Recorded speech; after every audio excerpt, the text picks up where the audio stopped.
শ্বাস পায় না। এরকম রঙের রঙের বেরঙ্গে বানান গাড়ি করার জন্য জোরে বলো সে কে?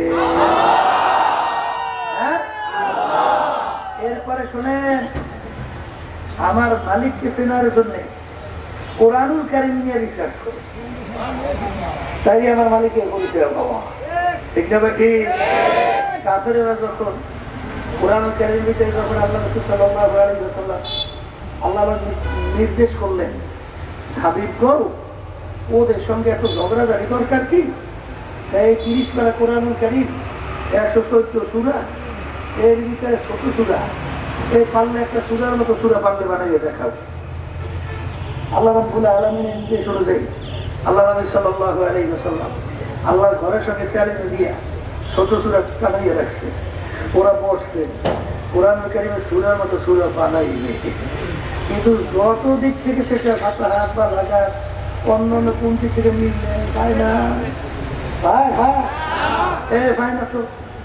এখন তারা খুব চিন্তায় ডুব। হঠাৎ মুসলমান দূর থেকে কোরআনুল কারীমের আয়াত তেলাওয়াত করতে করতে চাইতেছে। তখন আবু সুফিয়ান ওই মজলিসের ভিতরে বসা, সে বলতেছে থামো তো, দেখি কিসের শব্দ আসতেছে। তাই কিছুক্ষণ চুপ করে শব্দ, অর্থাৎ আরবি বস্তু। তাই শোনার পরে যখন মুসলমান তেলাওয়াত করতে করতে দূরের দিকে চলে গেছে, তখন আবু সুফিয়ান বলতেছে শোন, এই কালাম কোন মানুষের কালাম না, এই কালাম কোন দুনিয়ার মানুষের কালাম না। হাজার লক্ষ চেষ্টা করবি, কোটি চেষ্টা করবি, এই কালামের মতো কালাম বানাতে পারবি না। মজলিস শেষ। কাফেররা চেষ্টা কম করছে, আসতে বলে তো। এইবারে 1500 বছরের কাছাকাছি ইসলামের শত্রু এখন বর্তমানে অভাব আছে? হ্যাঁ, কোরআন কারীমে যে ভুল বের করতে পারে? তাই যদি নাই পারে, আমার বাজানদেরকে বলবো মুসলমানের ঘরে জন্মগ্রহণ করিয়া যারা এখনো ঠিক পথে চলেন না, আমি সেই বাজানদেরকে বলবো পর্দালে মা বোনরা যারা শুনতেছে, মামলা কিন্তু দুই প্রকার। একটা হলো আখিরাতের মামলা, আর একটা হলো দুনিয়ার মামলা। দুনিয়ার মামলায় ম্যাজিস্ট্রেট কোর্টে যদি কেউ ঠকো, আবার জজ কোর্টের ভিতরে আপিল কইরা জিতবার আশা করতে পারে।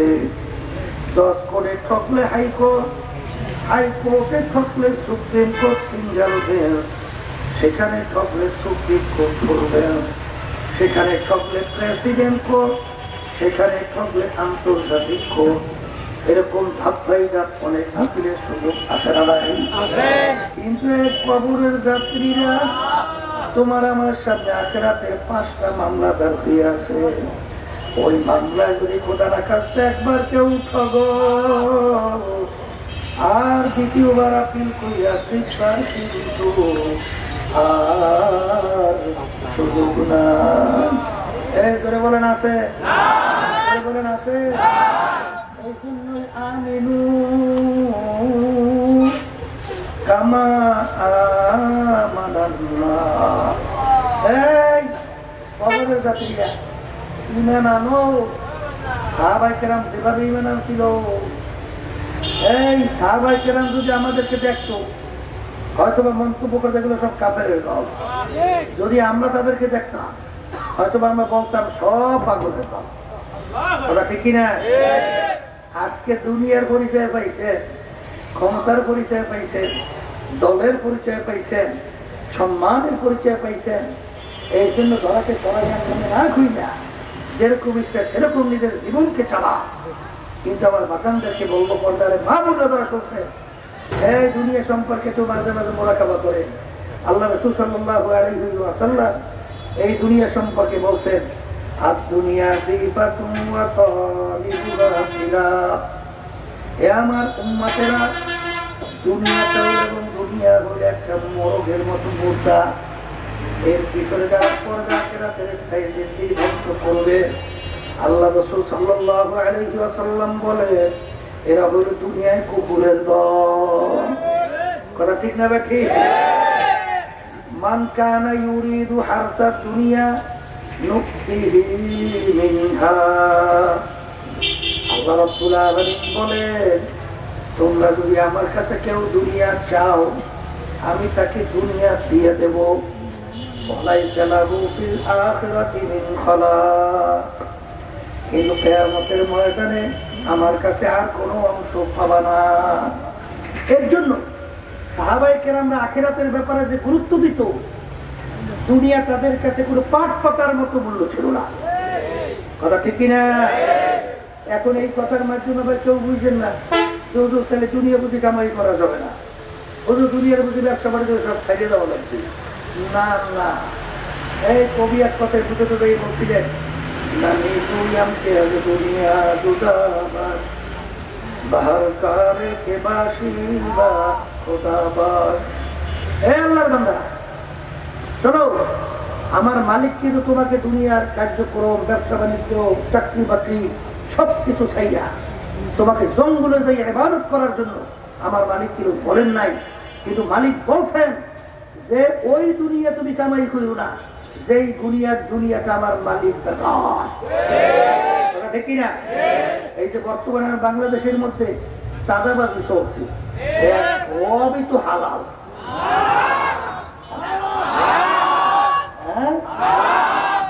স্টেশন দখল হালাল না, ঘাট দখল হালাল না, টেন্ডারবাজি, চাঁদাবাজি। এই শব্দ ভূমিমন্ত্রী, আওয়ামী লীগের সময় যে ভূমিমন্ত্রী ছিল, ওর একার বলে 3টা দেশের ভিতরে বাড়ির সন্ধান পাওয়া গেছে, 620টার মতো বাড়ি, 620, দাম বলে ফেলে 5,700 এত কোটি টাকা। এই সব টাকা তোর আব্বাই তো রেখেছে, দাদা ওর সূত্রই তো পাইছে, ওর সূত্রে পাই না, ওর বাপের টাকা না হাজার টাকা। ওই ক্ষমতার চেয়ারে বলছে আমাদের বাংলাদেশের মানুষের কষ্ট অর্জিত, ওই ক্ষমতায় বলছে চেয়ারে আমাদের টাকাগুলো বিদেশে পাচার করছে। কথা ঠিক কিনা? আল্লাহর বান্দারা, ঈমান আনো সাহাবায়ে কেরাম যেভাবে ঈমান আনছিল, আল্লাহ রাসূল সাল্লাল্লাহু আলাইহি ওয়াসাল্লাম বলেন, যেই হারাম মালের দ্বারা রক্ত এবং গোশত তৈরি হবে তার জায়গা জাহান্নাম ছাড়া হবে না। এই জন্য সাহাবায়ে কেরামদের ইতিহাস পড়লে দেখবে সমস্ত দুনিয়া যদি তাদের পায়ের উপরে ফেলাই রাখতো, তাদের এক কিঞ্চিত তার প্রতি তার দুর্বলতা ছিল না। কথা কয় না? আল্লাহ রাসূল সাল্লাল্লাহু আলাইহি ওয়াসাল্লামের কাছে প্রস্তাব নিয়ে রাসূল না কাফের না, এই আরবে ধনী বানিয়ে দেবে, নেতা বানিয়ে দেবে, সুন্দরী মেয়েটাকে বিবাহের ব্যবস্থা করবে। এই শর্ত ছিল কি, যে এক আল্লাহর উপর ঈমান আনার দাওয়াত দাও, কিন্তু আমাদের কার্যক্রমের বিরুদ্ধে কিছু বলছে না। বুঝলেন না? আল্লাহ রাসূল সাল্লাল্লাহু আলাইহি ওয়াসাল্লাম প্রস্তাব মানছে। এই জন্য আমার বাতানদেরকে বলো, কোন দুনিয়ার পিছনে পড়ছে? হ্যাঁ, হাকিকত সে তো দুনিয়া বেখবর হ্যায়, দুনিয়া কি নুমাইশ পর নজর হ্যায়। একজন বাদশা হইয়া আল্লাহওয়ালা হইতে পারে, আবার একজন রাস্তার ফকির ভিখারি হইয়াও দুনিয়াদার হইতে পারে। বলেন কথা ঠিক না বেঠি? ওসমান গনি রাদিয়াল্লাহু তাআলা আনহু নামই হইল ধনী ওসমান। কি ওসমান? আল্লাহর বান্দারা, ভালো করে বোঝা লাগবে। কারণ কি, মালিক বলছেন দুনিয়ার ব্যাপারে অনেকে উদাসীন হয়ে দরবেশ হয়। এখন ব্যবসা বাণিজ্য করবে না, এখন কামাই রোজগার করবে না, এখন দরবেশ। আমার মালিক এই দরবেশ হইতে বলছে? হ্যাঁ, আমার মালিক তো তোমাকে এই দরবেশ হইতে বলে নাই। আল্লাহ বলেন, ফাইযা কুদিয়াতিস সালাতু ফান্তাশিরু ফিল আরদ ওয়াবতাগু মিন ফাদলিল্লাহ ওয়াযকুরুল্লাহা কাসীরা। এখানে আমার মালিক কি বলছে? এই তোমার নামাজ আদায় করছো, দেরি করিও না, জমিনের ভিতরে নামো, হালাল রিজিক কামাই করার উদ্দেশ্যে। কিন্তু কি কামাই করবা, ওই কামাইয়ের ভিতরে আমার মালিকের স্মরণ, বেশি বেশি পরিমাণে করবা। তুমি যে কামাই করতেছো, এই কামাই থেকে আমার মালিক খুশি না বেজা, এইটা খেয়াল রেখে কামাই করতে হবে। কথা ঠিক না বেঠিক? হালাল হয়ে যদি আমার মালিক দান করে কোনো অসুবিধা আছে? হ্যাঁ, তাহলে কোনো অসুবিধা নাই। কিন্তু এক শ্রেণীর বর্তমানে শুধু দুনিয়া চলছে, আখেরাত চেনে নাই। আখেরাত সম্পূর্ণ ভুলছে। আমার মাঝে মাঝে একটু ফাঁকি ঝুঁকি দেওয়ার জন্য এই চাঁদাবাজি করিয়া, টেন্ডারবাজি করিয়া, মানুষের কষ্ট দিয়া, মিথ্যা কেস দিয়া লক্ষ লক্ষ পরিবার ধ্বংস করে এই দেশের ইতিহাস আছে না নাই? আসতে বলে হ্যাঁ, আছে না নাই? এরপরে একটা পানের দোকানদার পর্যন্ত ঠিক মতো আহারে গরিব বেচারা একটা পানির জ্বালা নিয়ে বসছে, সেখানে পর্যন্ত চাঁদা উঠে যায়। হ্যাঁ, ওই গেছিলাম সেদিনকে কুমিল্লা ওই রাস্তার পাশে রাত্রে আমাদের ফল নিয়ে আসে। জিজ্ঞাসা করি এই রাত্রে ফল কমে দেখি আনছে? বলে হুজুর আনছি তো, বললেন না। বলে হ্যাঁ কি ফলালাই কইতে আছে? হুজুর রাস্তার পাশে বইয়া ফল বিক্রি করি, তাও এখান থেকে দৈনিক 1000 টাকা আমার থেকে চাঁদা নেয়। এমনও বেশ বিক্রি খাই নাকি, রহুরেও তো বাঁচান লাগবে। এইরকম চলছে। এরা মানুষের চরিত্র না কুত্তার চেয়েও খারাপ। আর বর্তমানে বাইরে ইনশাআল্লাহ মাফ করুন, এগুলো দেখলে সাধারণ মানুষ ভয় পায়। ভয় পায় না কি ভাই? কি পায় না? আরে সম্মানিত লোকদের সামনে কথা বলতে পারে? ভয় পায়। তোরে দেখলে ভয় পায় দেখে? এই মানুষ পাগলা কুত্তারে দেখলে ভয় পায়। একটা পাগলা কুত্তা যদি হা হা হা করতে করতে লাফিয়ে গেলে দৌড়িয়ে আসে, ঘুষটাকে পাগলা কুত্তারে মানুষ কি খায়? আচ্ছা, তোরে আল্লাহ ভয় পায় কে? মানুষকে মানুষকে ভয় পাওয়ার কথা না। তাহলে তোরে যে ভয় পায়, তাহলে বুঝতে হবে তুই এখন মানুষ না, তুই একটা হিংস্র জানোয়ার, কুত্তার চেয়েও খারাপ হয়ে গেছে। মানুষ ভয় পেয়ে গেছে। এই ওমর ফারুক রাদিয়াল্লাহু তাআলা আনহু অর্ধেক দুনিয়ার রাজত্ব করছিলেন। বাংলাদেশের মতো প্রায় 200 দেশের রাজা। বাংলাদেশের 200 দেশে আল্লাহ আমি মসজিদের ভিতরে খুতবা দিতেছি। এমন সময় এক সাধারণ মুরব্বী সে খুতবার মধ্যে দাঁড়ায় গেছে, আমি আপনার বক্তব্য শুনব না। কি বলো? কেন? বলে আমার প্রশ্নের উত্তর দেওয়া লাগবে। কি প্রশ্ন? বলে হযরত আপনার গায়ে যে জামা দেখতেছি, এই জামাটা তো রিলিফের কাপড়ের জামা। তাই রিলিফের কাপড় আমিও পাইছি, আপনিও পাইছেন। আমার কাপড় দিয়ে আমার পুরো জামা হয় নাই, আপনারটা পুরো হইলো কিভাবে? অর্থাৎ বুঝাই যেতে আপনি ক্ষমতার চেয়ারে বসে কাপড় বেশি গেছে। আমি রাস্তার উপরে খুতবা বন্ধ করিয়া বসে বসি, বসে বলতেছে এই প্রশ্নের উত্তর দিবে আমার ছেলে আব্দুল্লাহ। আব্দুল তার হয়ে বলতেছেন আমার আব্বাও রিলিফের কাপড় পাইছি, আমিও পাইছি। দেখে আমার কাপড় দিয়ে আমার জামা হয় না, আব্বার কাপড় দিয়ে আব্বারও জামা হয় না, তাই আমার কাপড়টাকে আমি আব্বাকে দান করছি। এখন 2টা কাপড় মিলিয়ে আব্বার একটা সুন্দর জামা হয়েছে। তখন মুরব্বী বলতেছে হযরত আমি প্রশ্নের উত্তর পাইছি, এখন খুব কষ্ট শুনি। ঠিক না? এর নাম হইল মানুষ। সাম্য করো, সাম্য কোথায় বাবা? সাম্য তালাশ করো। যারা মুসলমানদের ইসলামের নীতি আদর্শ বাস্তবায়ন করে এবং যারা ওই অনুযায়ী চলে, এদের ভিতরে সাম্যতা আছে। অর্ধেক দুনিয়ার রাজা ওমর ফারুক রাদিয়াল্লাহু তাআলা আনহু জেরুজালেম রওনা করছে। কোথায় যায়? আমির উটের পিঠের ভিতরে বসা, প্রচন্ড রৌদ্রের ভিতরে গোলাম উটের রশি টানে। কিছুক্ষণ পরে আমির বলে, গোলাম তুমি এখন উটের পিঠে উঠবে আর আমি উটের রশি টানবো। কে কে বলে? কে?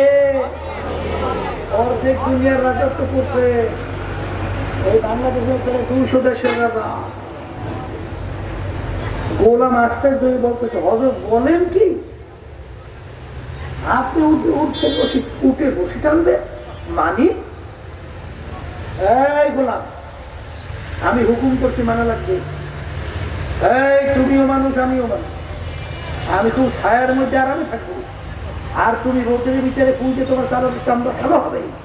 তুমি আশরাফুল মাখলুকাত মানুষ, আমিও মানুষ, হবে না? ওটাউটের ভিতরে এখন আমি রশিটা নেই গোলাম উটের পিঠে, কতক্ষণ পর গোলাম উটের রশি টানে, আমি উটের পিঠের ভিতরে বসে।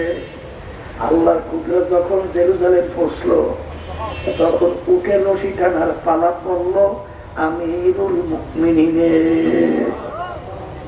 নতুন জায়গা, লোকজন তো আমিরকে চেনে না। এখন লোকজন হুজুরকে স্বাগত অভ্যর্থনা জানাবার জন্য আহলান সাহলান মারহাবা মারহাবা কইয়া উটের কাছে যাই আমিরকে নামাইতে গেছে। উটের পিঠের থেকে গোলাম ডাক দিয়া বলে, আমি আমির না, আমি উটের রশি টানতেছে। এর নাম হলো ইসলাম, এর নাম হলো সাম্য, এর নাম হলো মানবিক মর্যাদা, এর নাম হলো ন্যায় বিচার প্রতিষ্ঠা। এই যেই জাতি নিজেদের ভাগ্যের পরিবর্তন না ঘটা, ওই জাতি ভাগ্যের পরিবর্তন আল্লাহ রাব্বুল আলামিন বলেন আমি ঘটাই না। এই ভাগ্যের পরিবর্তন আমাদের কি করতে হবে? কথা ঠিক কিনা? হায় রে হায়, হ্যাঁ, আল্লাহ মাফ করুক আমাকে যারা সবাইকে। যেই কথা বলতে চাইছিলাম, বাজানদেরকে বলবো, কোরআনুল কারীম এখন আমাদের মাঝে নাই? কি চ্যালেঞ্জের আয়াত আছে না নাই? এত বুদ্ধিমান হয়েছ, এখন বুদ্ধিমানের পরিবর্তে এখন নাম দিয়েছে বুদ্ধিজীবী। নাম দিয়েছে কি? বুদ্ধিজীবী। আগে শুনতাম মানুষের বুদ্ধি থাকে মাথার মধ্যে, মানুষের বুদ্ধি থাকে করে, এখন তাদের বুদ্ধি আর মাথায় নাই, এমন আইসে জিভ করে, জিভের মধ্যে আইসে বুদ্ধি। এই জন্য তো সৃষ্টিকর্তা তালাশ করে পায় না, সবাই যারাই প্রসাদ করে, জীবন যাপন করে পশুদের চেয়েও খারাপ। ঠিক না? ঠিক। বুদ্ধির ছোটে এখন একেবারে জিভের ভিতরে আসছে বুদ্ধি, জিভটা কি স্থির থাকে না, যা মনে তা বলতেই থাকে। হ্যাঁ, এই জন্য করে জিভটা কন্ট্রোল করো, জিভটা আটকাও আটকাও, অথচ বেকার না। এখন এত বুদ্ধি এসে মাথায় জিভটা, ঠিক না? এই জন্য আমার বাচ্চাদেরকে বলবো, অত বুদ্ধি তুমি ছোট বুঝি, এই কিন্তু ওই সব জায়গায় ইঞ্জিনিয়ারিং কর চলে না। এই ইঞ্জিনিয়ারিং করতে যাই নিজে ধ্বংস হইল না। এখনো কোরআন কারীম আমাদের মাঝে আছে না নাই? এতক্ষণ আলোচনা কি বলছেন? কোরআন কারীম সত্য না করে সন্দেহ মন্দ আছে, তাই যদি না থাকে কথার বেশি লম্বা বাড়াবো না। আমি আপনাদের সামনে প্রথম গায়া শরীফ তেলাওয়াত করছি। আমার মালিক কি বলে? এই মানুষগুলোকে কিয়ামতের ময়দানে মালিক উঠাবে, হ্যাঁ, উঠাবার পরে আমলনামা আপনার কাজ এইটা দাড়িপাল্লাই দিয়ে ওজন দেবে। দাড়িপাল্লা কি দেবে? আবার বলে দাড়িপাল্লায় ওজন দেওয়ার পরে তাদের নেকের পাল্লা ভারী হবে, গুনার পাল্লা হালকা হবে। আমার মালিক বলেন ওদের জন্য আমি এমন শান্তির জায়গা মেহমানখানা বানাইয়ে রাখছি, যে শান্তির জায়গার নাম হলো বেহেশত। সবাই বলেন আল্লাহুম্মা আমিন। আল্লাহকে আমার জন্য আমাদের সবার জন্য কবুল করে নেন। আমার মালিক বলেন আমলনামা দাড়ি পাল্লাই দিয়া ওজন দেওয়ার পরে তাদের নেকের পাল্লা হালকা হবে, গুনার পাল্লা ভারী হবে।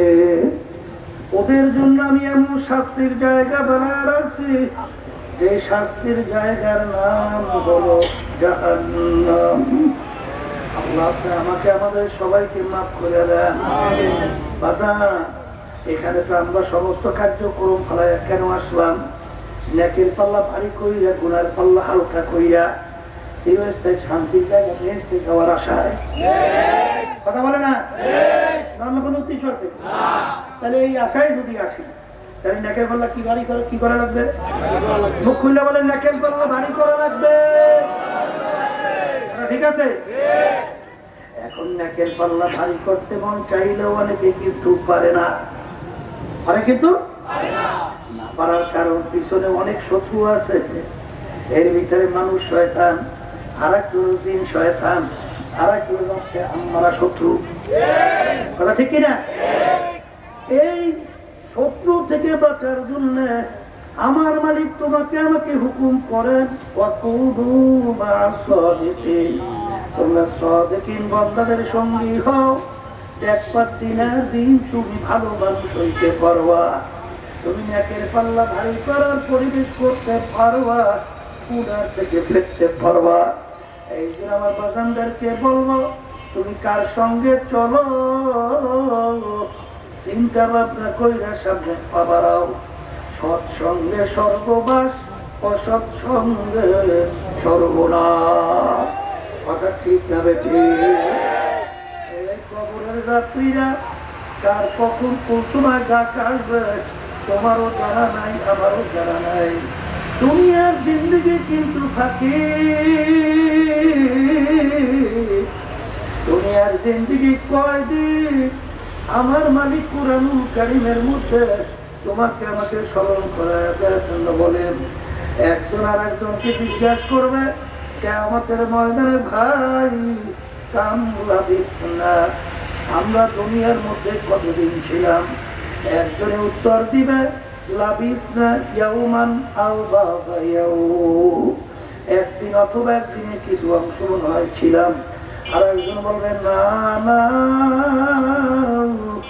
আসআলিল আবদি, যারা হিসাব রাখে তারাই বলতে পারবে আমরা দুনিয়ার ভিতরে কতদিন ছিলাম। আমার তো মনে হয় ঘরের এক দরজা থেকে দুইটা অন্য দরজা থেকে বের হয়ে আসলাম, ঢুকলাম, বের হইলাম, এরকমই তো আমার কাছে মনে হয়। যার যত বয়স হয়ে গেছে পিছনের দিকে তাকাও, তাকাইয়ে তো মাঝে মাঝে একটু মোড়া খাওয়া করো। পিছনের দিকে তাকাইলে মনে হয় সব মনে হয় কালকের ঘটনা। অধিকায়নার সামনে যখন চেহারার সঙ্গে চেহারার দিকে তাকাই, দেখি কাঁচা দাড়ি গুলা পাইকা সাদা হয়ে গেল, দাঁত গুলা পইরা গেল। কোথায় গেল আমার আম্মা, কোথায় গেল আমার আব্বা, কোথায় গেল আমার পড়শিরা, কোথায় গেল আমার বন্ধুরা? এরকম করতে করতে একদিন তোমার বাড়ির পাশের মসজিদের মাইকে ঘোষণা হইতে থাকবে, বাড়িওয়ালা নাই রে বাড়ি, নাই রে দুনিয়াতে। এ বড়লোক আমার বাবারা, এ ধনী আমার বাবারা, এ ক্ষমতা সম্পন্ন আমার বাবারা, এই বাংলাদেশের ভিতরে বড় ধনীদের ভিতরে একজন যমুনা গ্রুপের মালিক। করোনা ভাইরাসের সময় তখন করোনা ভাইরাস আক্রান্ত হয়ে গেল, যখন শ্বাস টানতে ছাড়তে পারে না,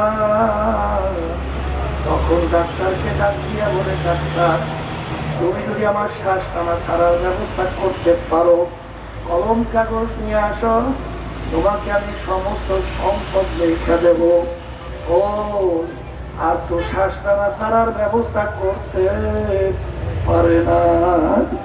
এ দুনিয়াদার পাগল আমার বাবারা, বলকের বাদশা ইব্রাহিম বিন আদহাম রাহমাতুল্লাহি আলাইহি, বলকের বাদশা মুসাফির বলে, বাদশা রে আপনার এই মুসাফির খানায় একটু থাকতে চাই। বাদশা বলে, এইটা আমার স্থায়ী বাড়ি, এইটা আমার রাজসিংহাসন, এইটাকে বানাইছো মুসাফির খানা, আমার তো ইজ্জত নষ্ট করছো। মুসাফির বলে, বাদশা বলে মাপ চাই, কোনটা স্থায়ী বাড়ি, কোনটা মুসাফির খানা? বাড়ির দরজায় ঘর দেখছো দেখছি, ওইটা হলো মুসাফির খানা। হযরত ওইটার পরিচয় কি? রাস্তায় পথিক চলতেছে, অস্থায়ী ভাবে রাত্রি যাপন করলো, আবার ওইটা চলে গেল, এরকম ভাবে অস্থায়ী ভাবে আসে যায়, তাকে বলে মুসাফির খানা। স্থায়ী বাড়ি কাকে বলে? যেখানে সব সময়ের জন্য মানুষ থাকে। তখন মুসাফির বলে, বাদশাহ তাহলে তুমি আর সৃষ্টির পর থেকে মনে আপনি এই বাড়িতেই আছেন? তখন বাদশাহ বলে, ওরে ফকির, আমার আগে ছিল আমার আব্বা, সে কোথায়? সে তো কবরে। এর আগে আমার দাদা, সে কবরে। বলে তারা কি আসবে না? বলে না, কোনোদিন আসবে না। তখন ফকির ডাক দিয়া বলে, মুসাফির বাদশাহ রে, আপনি মনে হয় চিরজীবন থাকবেন। তখন বাদশাহ বলে, মুসাফির মানুষ মরণশীল, কুল্লু নাফসিন যায়িকাতুল মাউত, মানুষ মরণশীল, আমিও দুনিয়া থেকে বিদায় নিয়ে চলে যাব। বলে আপনি কি আসবেন না? আমিও কোনোদিন আসবো না। তখন মুসাফির বলে, বাদশাহ রে, আপনি আমাকে বলছেন বোকা, আসলে বড় বোকা তো আপনি। এ বাদশাহ, আপনার বাড়ির দরজায় মুসাফির খানা একবার থাইকা চলে গেলে আবার আসতে ইচ্ছা করে থাকা যায়, কিন্তু আপনার এই মুসাফির খানা থেকে যদি একবার কেউ বের হইয়া যায় আর কোনদিন আসে না।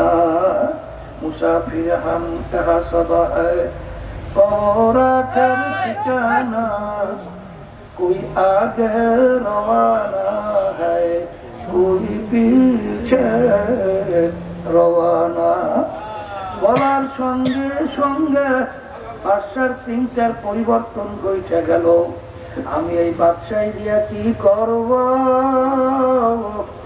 আমি এই অট্টালিকা দিয়া কি করব? আমি এই মাতুব বাড়ি দিয়া কি করব? আমি এই সম্মান দিয়া কি করব? এত দেখতে না দেখতে শেষ হইয়া যায়। সাদা তিনটা কাপড় দিয়া যেদিন দিয়া পালাইয়া রাখবে, কোথায় যাইবে গাড়ি, কোথায় যাইবে বাড়ি, কোথায় যাবে মাতুক বাড়ি, কিছুই তো আর এমন ঘরে যাইতে হবে যেই ঘর নাই বাতি, এমন ঘরে থাকতে হবে যেই ঘরে